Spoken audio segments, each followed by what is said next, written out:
So what are your options for selling your artwork? This is something I deal with daily. In fact, quite frankly, hourly. Because there's a lot of artwork out there and people are trying to figure out how to dispose of it, whether it's because of death or taxes or just they're tired of it. And there are a few options and you need to know what your options are and what are the pros and cons of these.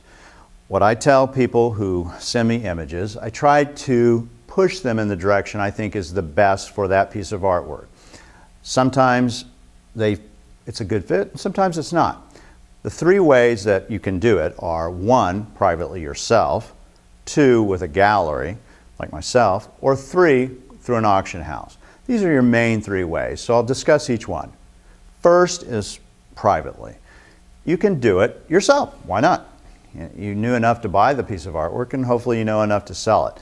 I think there's different ways you can do it. A lot of people would do internet now. There are also trade papers, but internet seems to be a good way to do it yourself. You get a broad area of potential collectors and people that would be interested in it. You can do things like Craigslist, which is fine, has a huge audience. Unfortunately, there's no specification for artwork really, and so it's kind of a hit and miss in my opinion.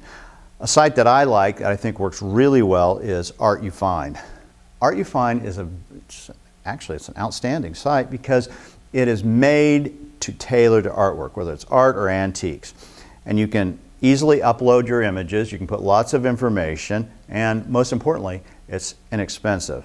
You can put a piece of artwork up for $5 and it has a great search engine that not only searches by type of art, but also you can search by location. So you want somebody to look just for your artwork in Rhode Island, it has that capability. So this may be a good way to cut out the middleman and go directly to the source. Some of the downfalls of that: well, you have to do the deal. You have to negotiate the deal and you actually have to somehow communicate with the individual that you're selling it to. If you don't feel comfortable with that, then you should probably go to one of the next 2 ways. 2, dealer like me. I have 2 art galleries in Santa Fe and Tucson, and again, we take material all the time. We buy things outright, and we also take things on consignment.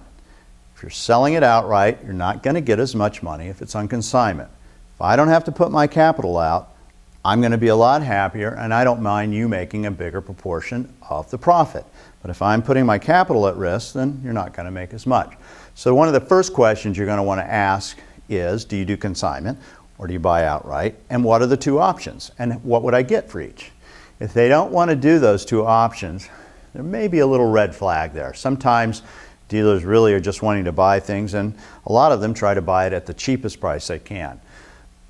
I recommend that you also shop around when you use dealers, unless you feel very comfortable with the individual and you know their history and their reputation. It's not a bad idea to get a second opinion on what you have. If you use a dealer, you have to expect a few things. If it's on consignment, it's going to take a while. Sometimes consignments can take up to a year. It really depends on the object.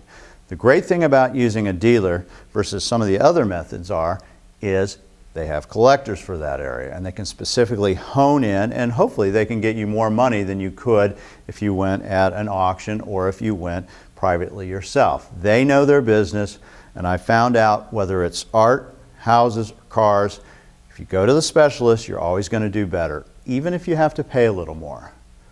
Third, auction houses. This is a very good method of selling things if you must get rid of things. So they're not going to buy things outright as a general rule. It's generally they just sell it on consignment, basically, just like the dealer. Some of the negative things about it are: 1, the auction house try to get whatever your object is at the lowest amount. They want the reserve low because they want it to sell. This is fine, except if there's a problem during when they're selling your piece. After 9/11, a major auction house had a big American painting sale, which I bought a lot of material at because, quite frankly, nobody wanted to buy, and they had set these low values on some of the paintings, and guess what? I got them at the very low values. So timing can be a real problem, and you cannot control that because with an auction house, it's going to be 3 to 5 months ahead of time that they have to put it in. So if you happen to have a 600-point drop in the Dow, you may have a problem. Another thing you have to realize are the fees with auction houses. that there's a buyer's and a seller's fee. Buyer's fee is somewhere between 20 and 25%. Sellers, which is what they will tell you, is somewhere between 10 and 25. Remember, on the buyer's fee, that's your money too.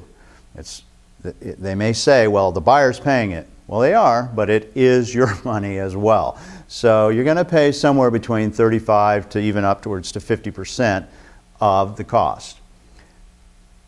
Auctions, when it's a really great and rare piece, may be a wonderful place to place your object, just because you may get a higher price than anyone can imagine.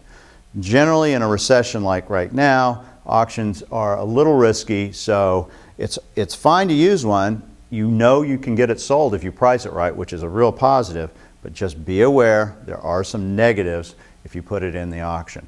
The last thing about auctions is when they do go on the database, if they do not sell, that's going to be a permanent record, and people like myself can check, and they do. So all three are very viable options.